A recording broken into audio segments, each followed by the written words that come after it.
कभी कभी पढ़ने के दौरान कुछ टॉपिक्स ऐसे होते हैं जो काफ़ी कॉम्प्लिकेटेड होते हैं और उसको कई बार पढ़ने के बाद भी याद नहीं होता है, चाहे कितनी बार भी पढ़ लें। तो इसके बच्चों ने इसके बारे में मुझसे कुछ पूछा कि सर ऐसे चीज़ों में ऐसी समस्याओं का कैसे हल निकालें। तो देखिए, एक बड़ी ज़बरदस्त टेक्निक है जिसका नाम है फेमन टेक्निक। रिचर्ड फेमन ने इसका इजाद किया था।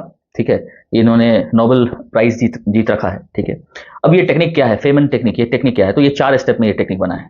ये टेक्निक के माध्यम से कहा जाता है, बताया जाता है इसमें कि आपको कोई एक टॉपिक सेलेक्ट करना है, मतलब जो टॉपिक आपको काफ़ी कठिन लग रहा है, जो याद नहीं हो रहा जल्दी, तो उसको सेलेक्ट कर लेना है। ठीक है, उसको पढ़ना है अच्छे से, पढ़ने के बाद किसी दूसरे को समझाने का प्रयास करना है। ठीक है, अपने दोस्त को या किसी को भी, you have to explain that topic to anyone else, your classmate also. और देखना है कि आप उस टॉपिक के कितनी पढ़ी हुई चीज़ों को कितना हद तक समझा पा रहे हैं, और आपके समझाए गए चीज़ों में क्या क्या गैप आ रहा है, कितनी ज़्यादा कमी अभी भी बची है, कहाँ कहाँ आप भूल जा रहे हैं, उन चीज़ों को नोट डाउन करना। ये तीसरा स्टेप है, मतलब अपने गैप्स को नोट करना। ये तीसरा स्टेप है। पहला स्टेप क्या हुआ, टॉपिक सेलेक्ट करना। दूसरा स्टेप क्या हुआ, उस टॉपिक को किसी पढ़ने के बाद किसी दूसरे को एक्सप्लेन करना। तीसरा स्टेप क्या हुआ कि आपने जो एक्सप्लेन किया उसमें क्या क्या गैप्स है, क्या क्या मिसिंग है, क्या और सुधारा जा सकता है, उसको नोट डाउन करना। और चौथा स्टेप है उसको करने के बाद उस चीज़ों को, पूरे कॉन्सेप्ट को सिंप्लीफाई कर देना अपने लैंग्वेज में। ठीक है, अपने इनोवेशंस करना, ऐसे तरीके बनाना खुद से जो आसानी से बनाया जा सकता है। ठीक है, फॉर एग्जाम्पल कि अगर आप कोई फोटोसिंथेसिस का कोई प्रोसेस है और किसी बच्चे को याद नहीं हो रहा है, या फॉर एग्जाम्पल 1857 सोशल स्टडीज़ में जो टॉपिक है उसमें क्या क्या कारण रहे, फिर उसके बाद क्या हुआ, ये सारे इवेंट्स को याद करना काफ़ी मुश्किल हो रहा है।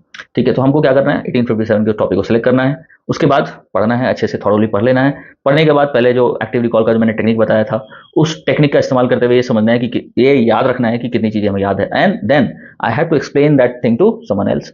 और देखना है कि उस टॉपिक से रिलेटेड कितनी बातों को मैं समझा पा रहा हूँ।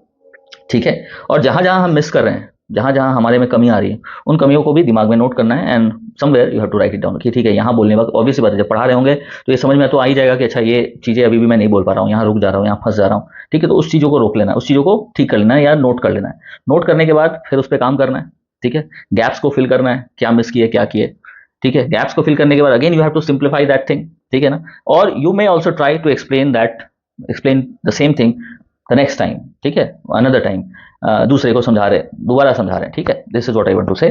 तो अगर ये तरीका हम अपनाते हैं किसी बड़े से टॉपिक को या ऐसे डिफिकल्ट टॉपिक को समझाने के लिए, कि समझने के लिए, कि मैं उस टॉपिक को चुना या समझा कि अच्छा ये टॉपिक समझ में नहीं आ रहा, क्या किया, दोबारा रिपीट कर रहा हूँ मैं, क्या किया, मैं उसको सेलेक्ट किया, उसको पढ़ा, उसके से दूसरे को समझाया, फिर देखा कि कहाँ गड़बड़ हुई है, उसको फिर नोट किया, उसके ऊपर फिर काम किया और सिंप्लीफाई किया। ठीक है, तो ऐसे में एक बहुत कॉम्प्लेक्स टॉपिक भी काफ़ी आसानी से आपको याद हो जाएगा। आप ये प्रैक्टिकली करके देखिए।